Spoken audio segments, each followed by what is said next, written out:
Estás escuchando No Pierda de Vista, el podcast de Javier Solórzano. Una entrega semanal para saber de los temas que van y vienen. El resumen de lo más importante de la semana. Les saluda con enorme gusto, espero que ande usted bien, su servidor Javier Solórzano, espero que vayan bien los días. Hay muchas cosas por delante, muchas cosas enfrente que hay que atender. Bueno, vamos a empezar con el multicitadísimo tema de los fideicomisos. ¿Qué acabó pasando? Acabó pasando lo que sabíamos que iba a pasar. Se llegó a imaginar, me parece que con más tonos, me atrevo a decir aspiracionales, que tuvieran que ver con la terca realidad, de que podría haber una especie de toma de conciencia respecto a quienes están tomando estas decisiones, que tuvieran una actitud más pausada, reflexiva, respecto a la importancia que tienen muchos de los fideicomisos que hoy han sido extinguidos. Estamos pensando fundamentalmente en aquellos que tenían que ver con la ciencia, o que tienen que ver, porque todavía no ha acabado la historia, ya ahorita le cuento por qué, de lo que tiene que ver con la ciencia, con el arte, la cultura, pues con la investigación, derechos humanos, defensa de los periodistas, y en algunos casos también con los fondos de desastre. Estos fondos tienen que ver con un tema que para un país como el nuestro siempre debemos tener una bolsa muy claramente establecida. ¿Por qué? Pues porque vivimos entre temblores, vivimos entre huracanes, entre lluvias, entre secas, entre muchos fenómenos que la naturaleza se manifiesta y nosotros andamos ahí de invitados inesperados, insospechados e imprudentes, y acaba de manifestarse y nos afecta a los seres humanos. Bueno, mucho de lo que pasó es que hay una percepción, me parece, poco analítica del presidente y de su equipo, de que los fideicomisos son corruptos y los que los defienden son todavía más corruptos. Debo decirle algo que a lo mejor pues no le sorprende tanto, pero las cosas hoy en nuestro país en relación a los fideicomisos están en el terreno en que imaginábamos que iban a estar. No estamos ante algo sorpresivo. El presidente lo dijo en su campaña. ¿Qué es lo que sucede? Que en el proceso de campaña uno entiende muy bien que hay muchas cosas que se dicen, pero que a la mera hora enfrentan esto que llamamos sistemáticamente la terca realidad y que confrontan de manera clara, precisa a la clase gobernante respecto a temas que no tienen la misma facilidad en lo que corresponde en una candidatura que a la hora de ya tener la gobernabilidad enfrente de ellos. Esto creo que no se puede pasar por alto, pero la verdad, poco o nada le importó al presidente y a su equipo que muchos de los fideicomisos fueran efectivos, útiles, propositivos y que fueran fundamentalmente productivos. Esta parte la reitero 2 veces. Productivos. Muchos de los fideicomisos autogeneran ganancias, autogeneran elementos para que pueda la sociedad no necesariamente tener que acudir a grandes bolsas de dinero, porque el trabajo permite el desarrollo. Es muy sencillo como esto.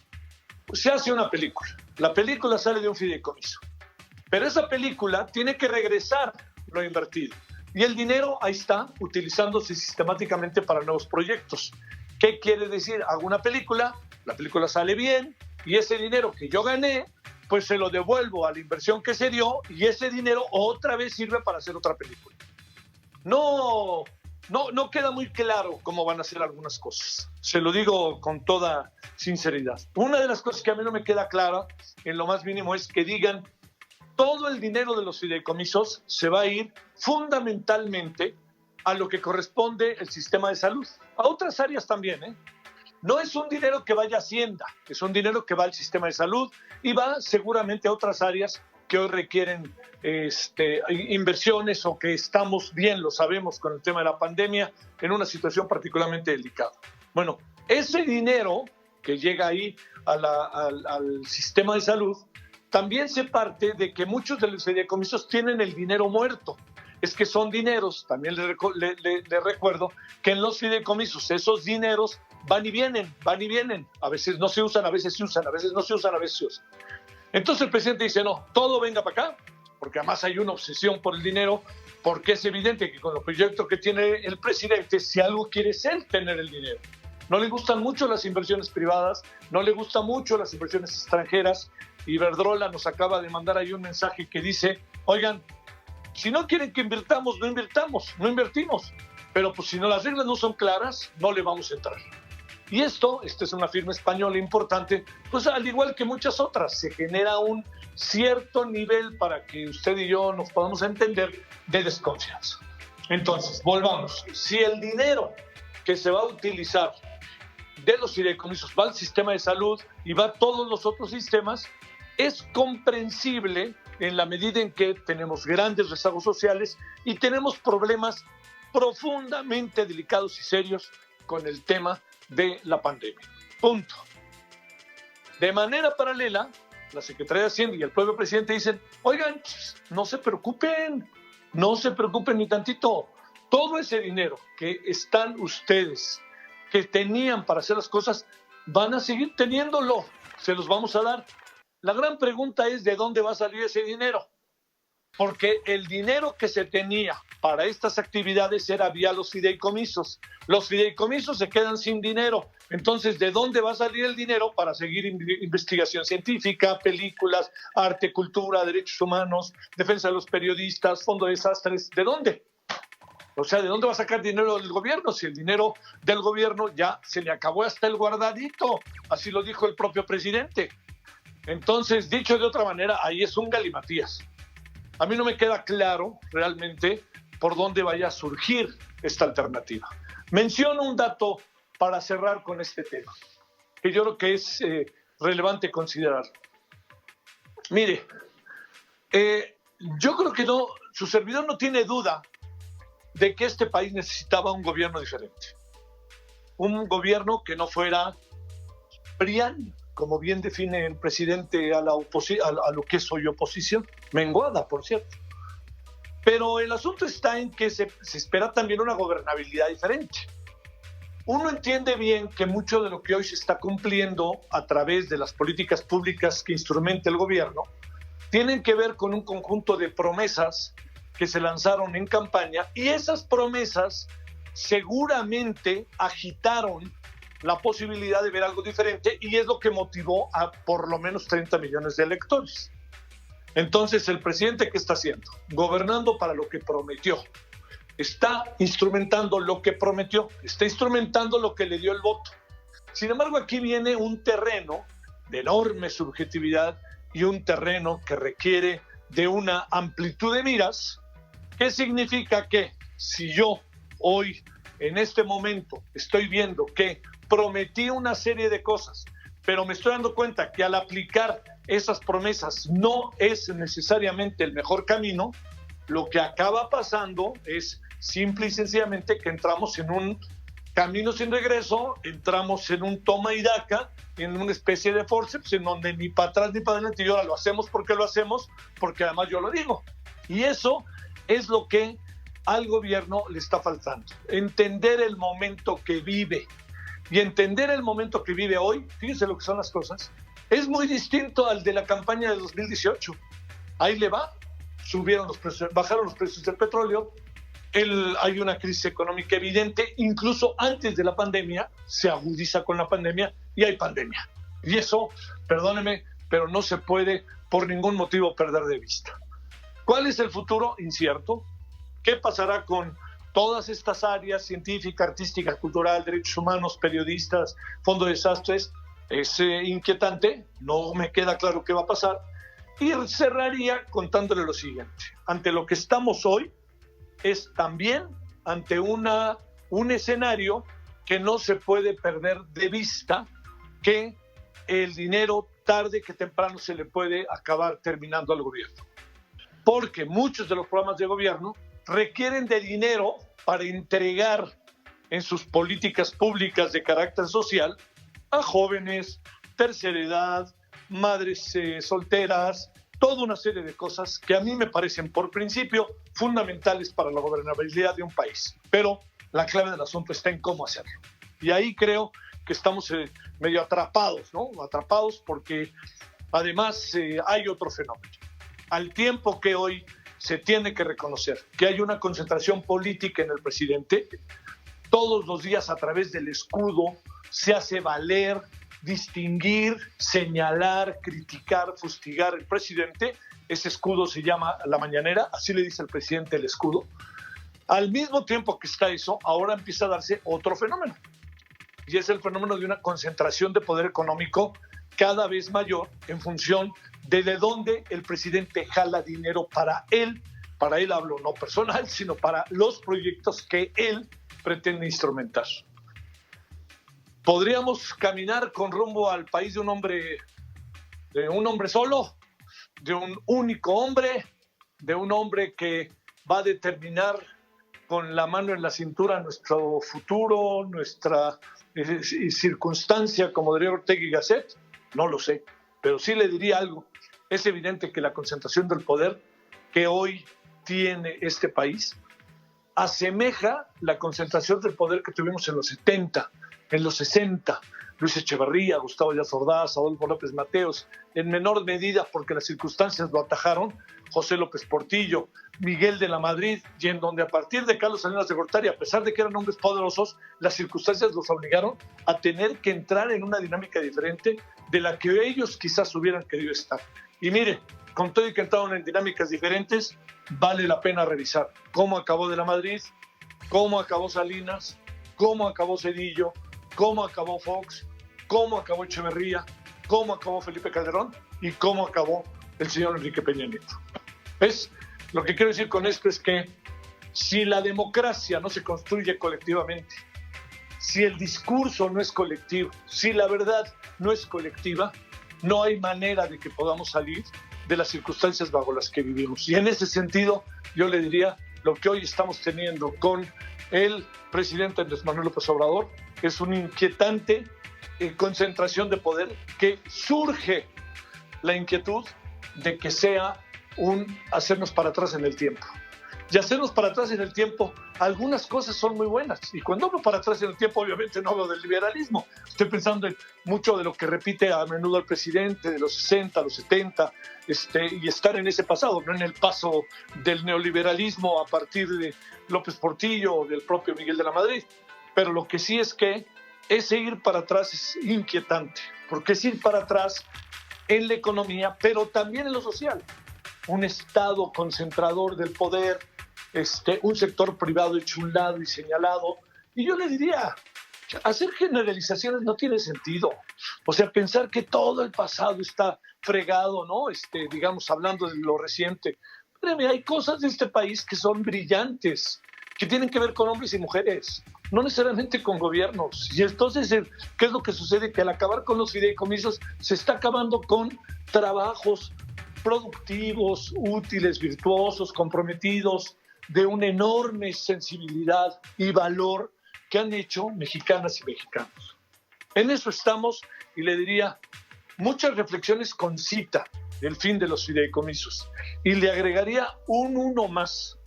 A lo mejor este fin de los fideicomisos se va a sumar, en términos de la definición del sexenio, al fin de las guarderías, a la consulta singular sobre el fin del aeropuerto, al famoso encuentro entre el gobierno de Ovidio Guzmán y el saludo del presidente a la señora madre no hay que decirle Chapo, ya me di cuenta, pero bueno, de Joaquín Guzmán Loera. Eso es el asunto, y el presidente tiene en la mano posibilidades y alternativas.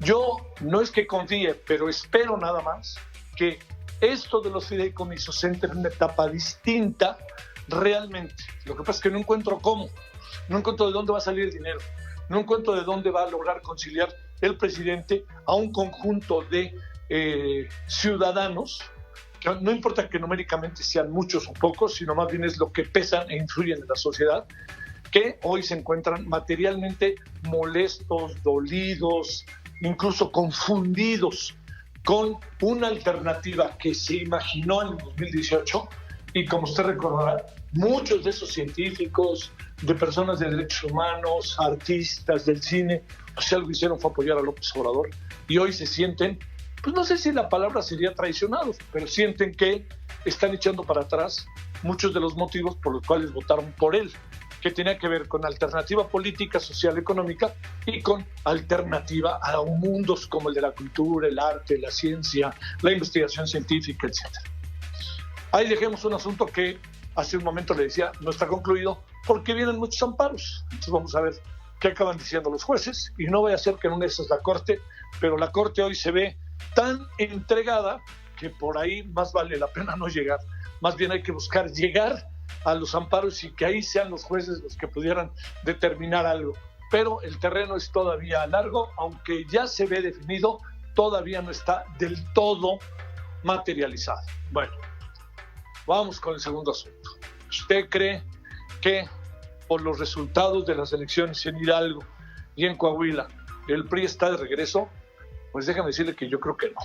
Déjeme explicarle. A veces los partidos políticos acaban ganando elecciones más por el desprecio y el descrédito hacia lo que está en el entorno que por el valor mismo de los partidos. Hay una parte de ello en el triunfo de López Obrador. López Obrador ganó por méritos propios, pero si algo también era que la sociedad quería deshacerse por un lado del PRI, por otro lado del PAN, ¿no? Así de fácil, querían hacerlos a un lado. Y ese fue el sentido también del voto junto con las virtudes de quien hoy es el presidente. ¿Qué es lo que quiero decir con todo eso? Entre otras cosas, que la situación bajo la cual estamos ha llevado a que en algunos estados pudiera crecer una inconformidad hacia el gobierno y esta se manifieste de manera clara en el voto, a lo que se suma que son gobiernos del Partido Revolucionario Institucional y son gobiernos bien calificados, tanto el de Omar Fayad como el de Miguel Ángel Riquelme, Hidalgo y Coahuila. Hay otra variable. Al ser gobernadores del PRI, uno no puede negar que hay remanentes que tienen que ver con el poder que el Partido Revolucionario Institucional tiene todavía en esos estados y que significan una movilización el día del voto. Buena parte del problema que tuvo Morena es el lío interno que trae, del cual todavía no sale. Y segundo, no solamente es el lío, sino que no tuvo representatividad en la mayoría de las casillas. Que le hicieron trampa es probable, pero que eso fue el motivo del resultado, no. Yo creo que por más que haya habido irregularidades, hay una vigilancia de las elecciones y si la irregularidad fuera tan alta como presumen los de Morena, pues ¿qué esperan para presentar denuncias y para cambiar el resultado de las elecciones o para plantear algo que sea diferente a lo que hoy conocemos? Por ejemplo, ¿no? En Coahuila se fueron en cero. En el caso de Hidalgo, perdieron lo que habían ganado. Y en el caso de Coahuila, yo entiendo que hay una manera alterna de verlo. Significa, en el año 2018, 500,000 votos. Este año, 100,000 votos. ¿Qué es lo que sucede? Que es evidente que hay una diferencia, ¿no? No es lo mismo votar por López Obrador o la presidencia que votar como lo hicieron. Y también hay otra manera de verlo, que tiene su lado positivo. Votó en favor de Morena cerca del 20%. Es la primera vez que una organización de izquierda alcanza esa cantidad en Coahuila. Pero, aquí viene el gran pero, no les dio para ganar un solo municipio. De 6 municipios, en Coahuila el PRI ganó los 6. Así como lo ve, y ganó el Congreso. Y párenle de argumentar una cosa u otra. Esto nos da al final una perspectiva que obliga a pensar, ¿puede esto cambiar las cosas? ¿Puede tener un escenario distinto de cara al 2024, al 2021? No me queda claro, porque un conjunto de circunstancias es lo que llevó al PRI a ganar. No necesariamente sus virtudes, el desgaste inevitable que tiene el ejercicio del poder, el desgaste del propio presidente de la República, el lío que trae Morena, y le voy a decir algo más. Creo que el presidente, en su zona de confort política, pensó que esto no podía pasar. Y es por ello que es probable que, por más que diga que triunfó la democracia, pues no le haya gustado ni tantito lo que acabó pasando, porque yo creo que él pensó que su sola presencia y su gobierno iba a permitir el triunfo tanto en Hidalgo como en Coahuila. Son 2 elecciones nada más, nadie haga fiesta, un globo no hace fiesta, no le demos vueltas al asunto y esperemos ver qué pasa en el corto plazo, en el corto y mediano plazo, porque acuérdense que corto me refiero que hay que empezar a elegir candidatos. Entonces, en toda la rebatinga que se viene, hoy hay un signo que no puede pasar por alto, pero ese signo no necesariamente va a ser la representación del proceso electoral del 2021. Ahí habrá que esperar, habrá que ver cómo se definen candidatos y habrá que ver cómo queda el proceso electoral. Si me pregunta el PRI está de regreso, yo diría que pataleó, pero tanto así como de regreso, pues no lo alcanzo a ver todavía. Tendría que pasar algo más que lo del fin de semana, por la sencilla razón de que hay muchos signos de que los factores externos influenciaron en el voto de los ciudadanos más que la fuerza del propio PRI. Lo que hizo el PRI fue movilizarse. Quiere decir que el dinosaurio todavía se mueve, pero no quiere decir que haya un regreso y que esto pueda expandirse pensado en términos nacionales.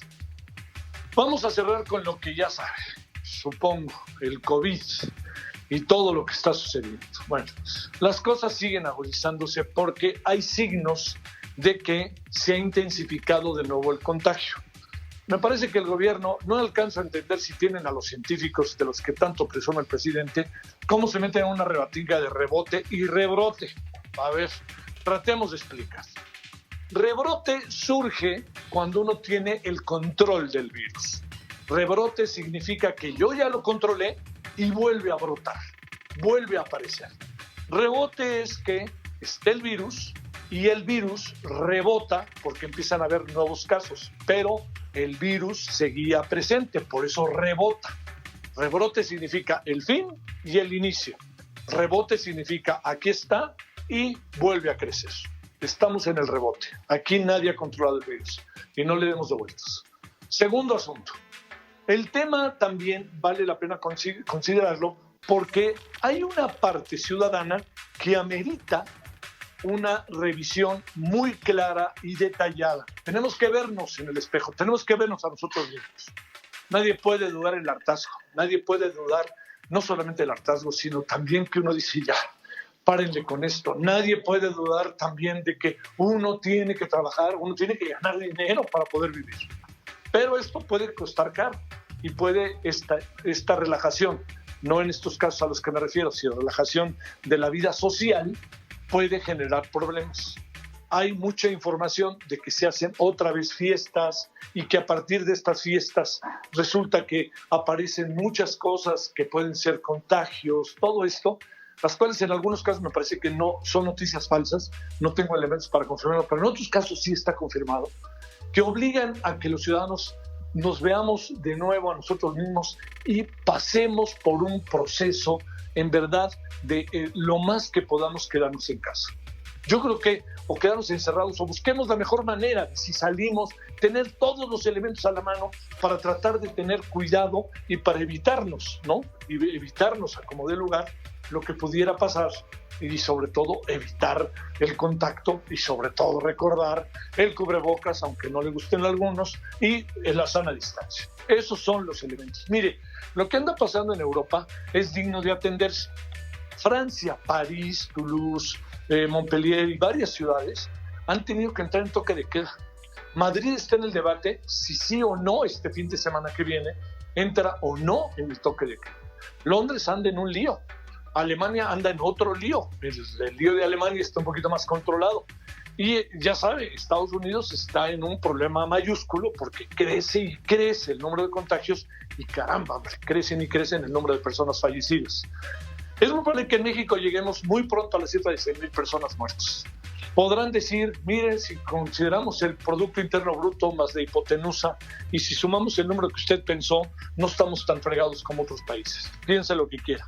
El problema está en que estas cosas no pueden verse así. Estas cosas tienen que verse al interior, porque al fin y al cabo las personas fallecidas son personas de carne y hueso, con nombre y apellido, son familias, son dolores, y además no hemos podido ni siquiera llevarlos a la tumba porque no podemos ir, porque no nos vayamos a contagiar. A veces ni los hemos visto finalmente, sino simplemente nos lo han entregado a nuestros deudos, y así hemos estado. Entonces yo creo que aquí hay un momento, una vez más, de llamado de atención. Ciudadanos, hagamos lo que tenemos que hacer, y ya lo sabemos, ya tenemos un código para saberlo. Segundo, gobierno, no ande diciendo cosas que no, y no se ande confundiendo, y no nos ande confundiendo si rebrote, cuando está muy claro lo que pasa, y además de eso, menospreciando un poco como el estado de las cosas. Y tercero, no tengamos tanta fe en el corto plazo, porque no va a ser posible con el tema de la honorabilísima vacuna. Hemos visto que incluso en la vacuna ya empiezan a surgir temas como una persona fallecida que lamentablemente falleció en Sao Paulo, que se había prestado para ser un voluntario para que les fuera aplicada la vacuna para ver si daba resultado. Bueno, esto va para largo, y esto va para largo, y usted y yo lo sabemos. Hagamos lo que tenemos que hacer en la medida de nuestras posibilidades. Sigamos cuidándonos, no dejemos de disfrutar la vida en la medida de lo posible, pero tampoco perdamos de vista que la situación sigue siendo apremiante. Bueno, por aquí anda su servidor Javier Solórzano. Yo le agradezco muchísimo que me acompañe como todas las semanas. Le mando un gran abrazo en el lejos, pero muy cerca. Gracias. No pierda de vista el podcast de Javier Solórzano.